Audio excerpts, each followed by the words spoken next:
Jama'a assalamu alaikum, barkanmu da warhaka, barkanmu da sake saduwa a wannan tasha namu mai albarka HT Press Hausa. Yau 28 ga watan 12 shekara ta 2019 miladiya.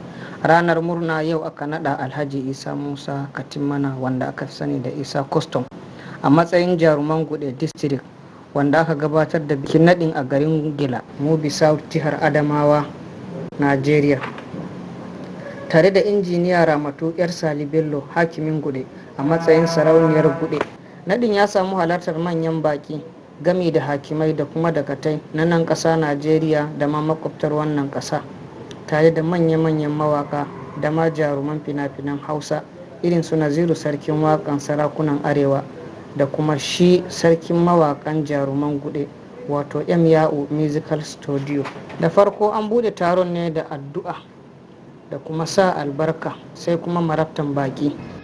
Mai martaba hakimin Gude kuma dan Amar na Mubi, mai martaba hakimin Nasarawo, memba na Adamawa State House of Assembly, majalisar masarautar Gude District, da arɗatanmu, 'yan uwanmu maza da mata, masu fasaha, 'yan jarida, jama'a assalamu alaikum.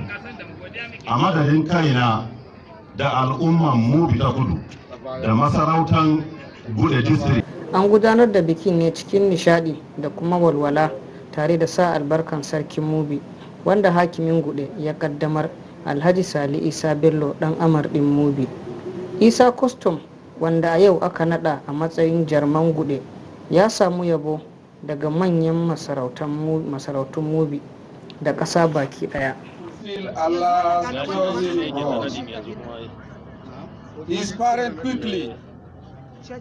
Haka ita ma Hajiya Injiniya Ramatu ta samu irin wannan yabon, ga kaɗan daga ciki. I went further to obtain her degree in civil engineering at University of Maiduguri. Hajiya Ramatu Sali Bello is a certified engineer. Naziru sarkin waka shi ma ya taimaka wajen nishadantar da al'umma, tare da sauran mawaka da suka halarci wannan biki.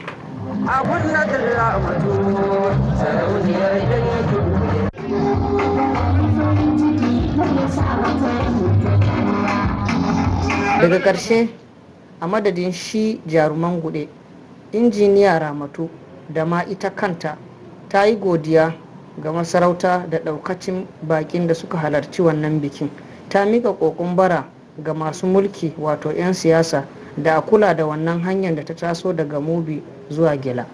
Hakimin Gude ya gode wa duk wanda ya halarci wannan taron da kuma fatan Allah ya mai da shi gida lafiya. Shi ma jarman Gude, Alhaji Isa Musa Custom, ya yi godiya da fatan Allah ya mai da kowa gida lafiya. HT Press Hausa. Wassalamu alaikum.